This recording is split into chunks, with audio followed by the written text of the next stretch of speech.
moi je suis le docteur Toby, je suis médecin du sommeil et je suis accompagnée de Sylvain Dagneau, qui est mon collègue psychologue et spécialisé dans la thérapie cognitive ou comportementale de l'insomnie. Et nous sommes tous les deux coordinateurs du réseau Morphée.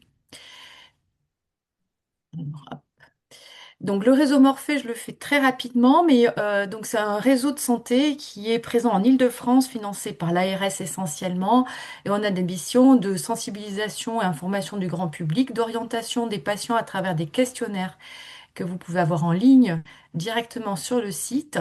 Et si vous voulez, vos patients sont en Île-de-France, vous pouvez donc, ils peuvent demander une orientation et à ce moment-là, ça fait partie de mon travail de pouvoir, avec le questionnaire, les orienter vers un médecin ou vers un psychologue en fonction du besoin et des problématiques qui auront été rapportées.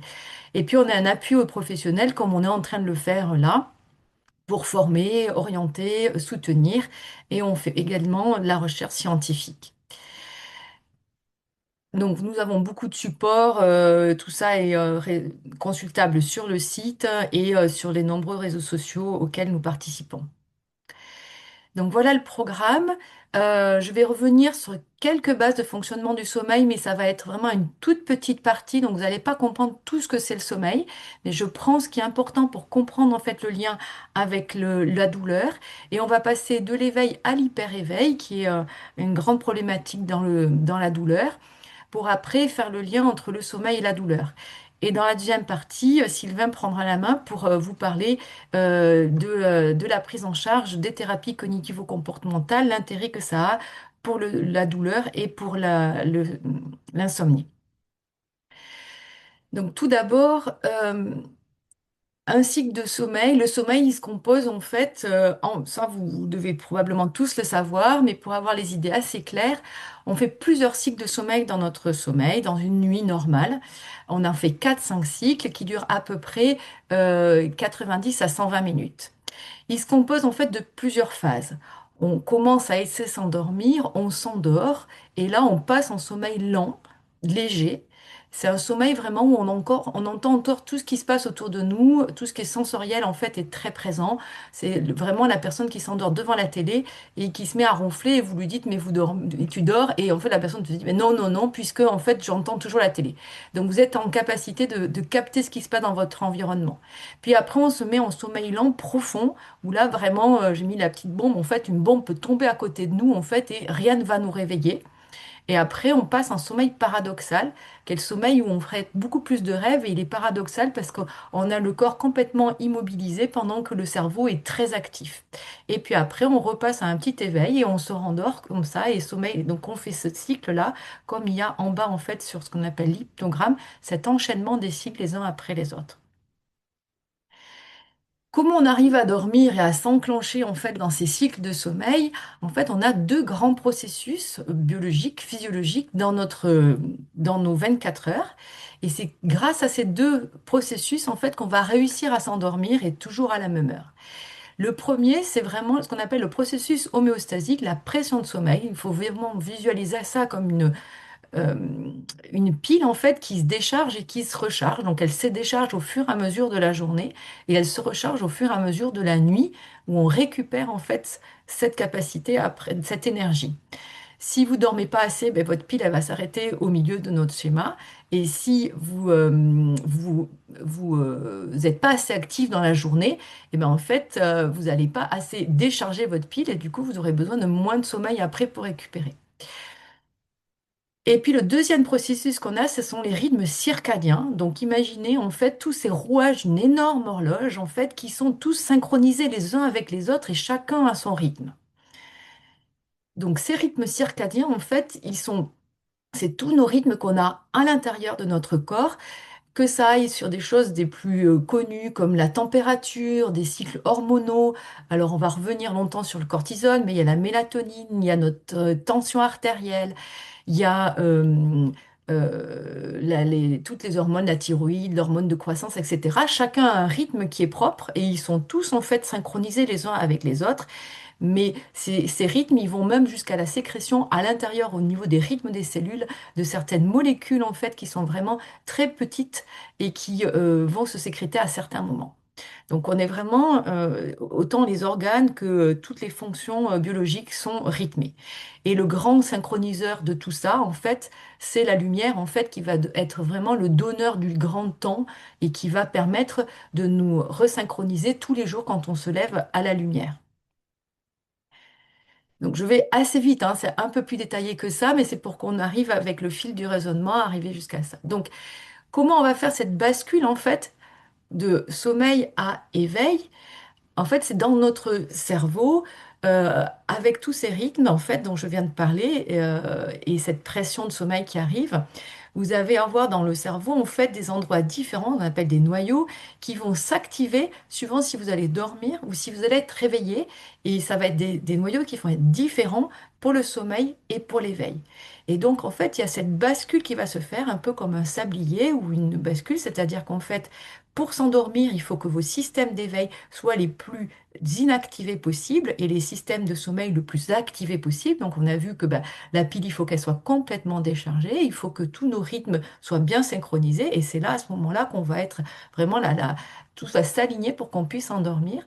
Et de la même façon, pour qu'on soit bien réveillé, il faut que les systèmes de sommeil soient très bas et que les systèmes d'éveil soient bien en alerte. Donc tout ça, en fait, ça va être aussi très influencé par un système que vous avez, si vous faites de la douleur, j'imagine que si vous êtes tous là, c'est aussi pour ça, quel système nerveux autonome. Parce qu'en fait, cette bascule, elle va être perturbée par en fait des stimulateurs qui vont être externes euh, et qui vont être régulés en fait par notre système sympathique et parasympathique. Donc, pour résumer ce système-là, et parce qu'après, on va en avoir besoin pour le reste du raisonnement, le système sympathique, c'est vraiment le système de l'alerte, hein, de on va fuir, on va se mettre en colère, on va être dans l'attaque. Et le système parasympathique, il est divisé en deux morceaux. C'est plutôt le système où on est calme, mais il y en a un, le ventral, où on est vraiment très calme, zen, et où on est dans la capacité d'être dans la connexion avec l'autre, dans la relation sociale. Et il y en a un autre qui va être plutôt le trop calme et sur lequel on se replie en fait pour être aussi en mode de défense, mais sur un mode de défense de protection. Et donc, quel va être le lien en fait avec notre sommeil? C'est qu'en sommeil lent profond, hein, celui où vous dormez très profondément et que vous n'entendez personne, pendant qu'en fait on est en train de faire ce sommeil lent profond de façon normale, notre système sympathique va être plus petit, va devenir plus léger, et le système parasympathique en fait va vraiment se développer et le système frontal vraiment du calme. Et donc du coup ça va favoriser la récupération, la régulation émotionnelle et la diminution de la sensibilité à la douleur. Vous voyez, on arrive gentiment vers la douleur. Notre cerveau, là, on a vu, c'est des choses qui sont quand même sur le système, euh, le SNA, c'est vraiment très périphérique et ça remonte des informations vers le cerveau. Et une fois qu'on en est dans les cerveaux, en fait, on a plusieurs centres qui vont impacter ce retour d'information et suivant en fait comment l'information va arriver, et en particulier l'information douloureuse, en fait, ça va avoir un processus dans notre cerveau qui va être différent. Donc, les centres qui vont nous intéresser, ça va être l'amygdale, qui est, on va voir après, en fait, vraiment un système d'alerte, le détecteur de fumée, en fait, hein, de savoir qu'est-ce qu'il faut comprendre. Notre hippocampe, qui est notre bibliothèque des informations qu'on a eues jusque-là, qui va savoir aller regarder rapidement ou plus en profondeur si on connaît déjà ça et comment ça va se passer. Donc, j'ai déjà vécu cette situation-là, je sais que c'est safe, je sais que c'est dangereux, je sais que ça va m'inquiéter, etc. Et puis ces informations, elles vont être passées dans un tamis qui est le thalamus. Et le tamis, en fait, il va être avec des maillons qui va être plus ou moins larges. Et du coup, l'information, elle va être plus ou moins filtrée. Donc quelqu'un qui a connu, par exemple, des traumatismes, le maillon, les mailles, il va être très large et du coup, ça va laisser passer beaucoup d'informations et trop d'informations. Et à l'inverse, quelqu'un qui va être plutôt dans un comportement très safe, très sécure, etc., le maillon va être plus serré et ça va lui permettre de mieux filtrer en fait ce qui arrive. Et puis après arrive notre cortex préfrontal, qui est un peu notre tour de guet, qui va nous permettre de pouvoir analyser tout ça. Mais suivant comment ça va se passer, ben en fait, on ne va pas utiliser tous ces endroits-là de la même façon. quand on est en mode survie, je contrôle mon horaire, quand on est en mode survie, en fait, euh, on va passer de toutes ces informations-là, on va passer du thalamus, hein, on disait qui filtre les émotions, vite fait en fait dans l'amygdale, mais de façon très rapide pour voir en fait si on a connu, si en gros on voit un truc bizarre, un serpent, là, est-ce que c'est une ficelle, est-ce que c'est un serpent? Ça va juste nous permettre de dissocier ça. Et puis après, pap, on va partir sur l'amygdale qui va nous dire fumer, pas fumer, on est en alerte ou pas. Et là, on fuit, on reste. Donc ça, c'est très rapide. Et puis, du coup, c'est là qu'on va se mettre en mode alerte et qu'on va activer en fait nos hormones du stress. Si on est en mode ressource, c'est-à-dire dans le calme, là, pour le coup, on va repasser en fait dans l'amygdale et là, on va avoir le temps en fait de regarder toute cette bibliothèque de façon plus approfondie et on va passer sur le cortex préfrontal qui va nous permettre d'analyser la situation et d'avoir un comportement plus adapté. Donc, je passe, voilà, on a un peu ces deux modes-là et comment en fait ça va se signifier après dans le lien entre notre sommeil et la douleur. C'est que quand on est en fait dans l'insomnie, c'est-à-dire manque de sommeil, fragmentation de sommeil, on a notre système d'alerte. Donc, vous vous souvenez, hein, le sympathique, là où on a le cerveau qui bouillonne, qui fuit, etc., qui est très puissant.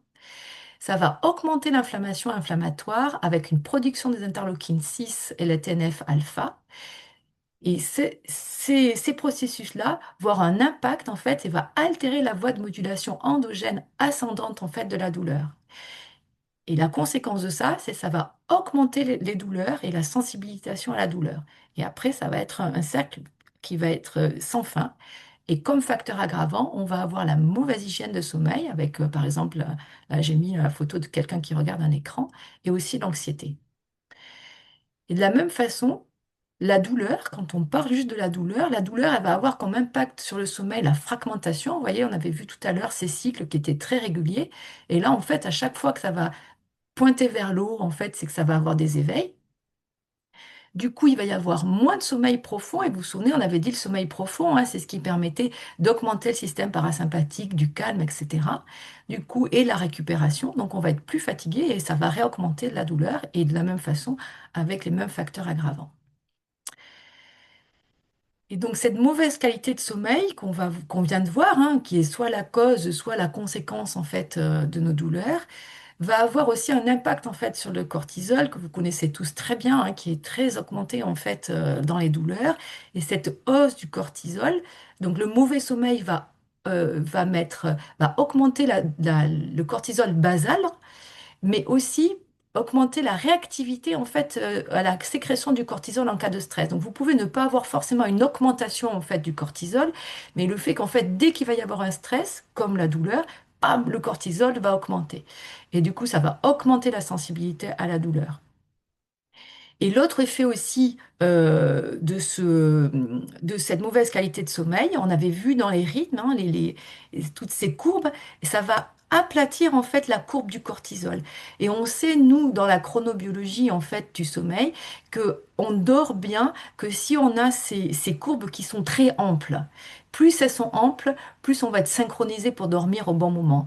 Et là, justement, cette mauvaise qualité de sommeil va aplatir en fait cette courbe du cortisol et du coup dégrader de nouveau la qualité de sommeil. Maintenant, je passe la main à Sylvain. Ok, merci Catherine pour cette super présentation. Et on va à la continuité, puisqu'effectivement, l'idée, ça va être d'essayer de rétablir un sommeil plus adéquat, justement pour essayer de remettre en route ce système de récupération, baisser le stress, etc. Et l'objectif thérapeutique de la TCC de l'insomnie, ça va être justement d'améliorer la qualité et l'efficacité du sommeil. Également renforcer l'association lit-sommeil, qui des fois est mise à mal, même chez les patients douloureux d'ailleurs. De déconstruire aussi des pensées négatives par rapport au sommeil, d'ajuster les comportements d'hygiène. Et puis, comme tu le disais, depuis quelques années, et ça de plus en plus, on a aussi travaillé sur l'aspect éveil. Euh, Est-ce que tu peux avancer un tout petit peu la diapo, hein, Catherine? Ouais. Réduire l'éveil, où effectivement la douleur va être justement un des facteurs d'éveil, comme l'a très justement montré Catherine juste avant. Euh, voilà. La diapo est passée parce qu'en fait, je la vois Ouais, pas. c'est bon. Diapo suivante. Ah ben moi, c'est figé sur mon écran. Si tu me dis que toi, ça va, c'est Non, bien. là, je suis sur le TCC de l'insomnie. Tu peux passer à la suivante? Ouais, super. Donc, c'est quoi une TCC de l'insomnie? Alors, le principe pour toute TCC, c'est que le point de départ, c'est une analyse de la difficulté du patient, que ce soit l'insomnie ou la douleur, peu importe, qui vont déterminer les techniques thérapeutiques. J'ai mis une présentation simple des différentes techniques thérapeutiques. On va dire avec trois grands axes, des approches comportementales avec des techniques spécifiques au sommeil comme la restriction de temps passé au lit, le contrôle du stimulus. Euh, le contrôle du stimulus étant de ne pas rester longtemps dans son lit sans dormir. Des techniques cognitives avec la restructuration cognitive, des techniques émotionnelles, relaxation, cohérence cardiaque, pleine conscience. Et ça rejoint un petit peu tout le mécanisme d'équilibre sympathique-parasympathique qu'on a vu précédemment. Je te laisse passer la suivante. Il y a également la TCC de la douleur, qui, elle, a des objectifs un peu différents. Si autant avec la TCC de l'insomnie, on espère bien la guérison de l'insomnie, dans la TCC de la douleur, ce qu'on espère, c'est restaurer un fonctionnement global malgré la douleur, ça qu'on ne va pas faire disparaître la douleur, de réduire les comportements d'évitement et d'invalidité, et de renforcer l'autonomie, la flexibilité psychologique. Donc, le principe est le même, analyse fonctionnelle qui va déterminer les techniques thérapeutiques dans le but de gérer la crise douloureuse et de prévenir les crises douloureuses. On a également là des techniques comportementales telles que le reconditionnement à l'effort, le passing, qui va être de remettre de l'activité euh, sans trop d'excès pour effectivement fragmenter l'activité pour pouvoir reprendre cette activité-là. Et ça va être un élément important puisque on a évoqué tout à l'heure, Catherine évoquait l'amplitude du rythme du cortisol, mais on va retrouver le même type d'amplitude qu'il va falloir retrouver sur l'activité physique, avec effectivement réaugmenter l'activité physique qui va être un élément important qu'on va pouvoir retrouver donc aussi bien dans la TCC de la douleur que dans la TCC de l'insomnie. Des techniques cognitives, on retrouve la restructuration cognitive, des stratégies de coping, et puis de nouveau des techniques émotionnelles, pleine conscience, ACT, qui est une autre approche thérapeutique TCC, mais qui permet effectivement de mettre des actions engagées. Alors, si on regarde un peu le lien qu'il peut y avoir entre l'insomnie et les douleurs chroniques, on voit que chez les patients insomniaques, il y a quand même entre 40 et 50% des patients insomniaques qui vont avoir des douleurs chroniques. Et dans ces douleurs, on va retrouver plein de choses différentes, des douleurs lombaires, des douleurs articulatoires, des fibromyalgies, des céphalées. Donc voilà. Donc on voit déjà que dans une population insomniaque que nous on a au réseau Morphée, eh ben, on a déjà beaucoup de patients qui arrivent avec des douleurs chroniques, qui sont une comorbidité assez fréquente. Si on regarde dans l'autre sens,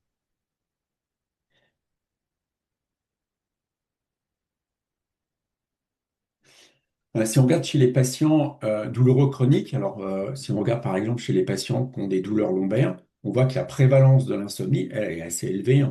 Là, on a une étude qui montrait que c'est entre 84 et 85% des patients qui allaient avoir des insomnies. Si on prend dans les douleurs musculo-squelettiques, on est à 73%. Si on prend dans les migraines, on est à 20 à 30%. Euh, et si on prend la pathologie sur laquelle il y a peut-être le plus de comorbidité, c'est la fibromyalgie, où là, on est entre 80 et 90% des patients fibromyalgiques qui vont avoir une plainte d'insomnie associée.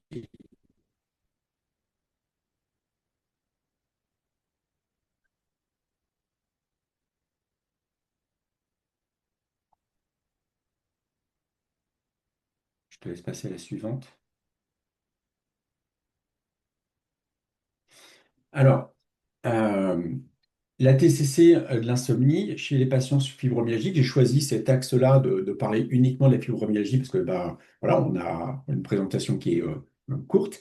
Euh, Ce qui est intéressant, c'est que qu'on fasse une TCC de l'insomnie ou qu'on fasse une TCC orienté sur la douleur, dans les deux cas, ça va réduire l'insomnie. Et ça s'explique bien puisqu'on va jouer sur la diminution de l'éveil qu'on a vu tout à l'heure qui s'active dans la journée. Mais ce qu'on montre, c'est que la TCC de l'insomnie a une amélioration plus forte et plus durable. Donc il y a tout intérêt effectivement à prendre en charge spécifiquement cette pathologie. Vas-y, je te laisse avancer. Cette TCC, elle induit également un- un- une diminution plus importante de l'activation neuronale dont Catherine nous a parlé précédemment au cours de la nuit, et donc qui va permettre cette récupération nocturne, et on a vu que c'était important puisque ça allait jouer sur le seuil de sensibilité à la douleur. Vas-y, je te laisse avancer.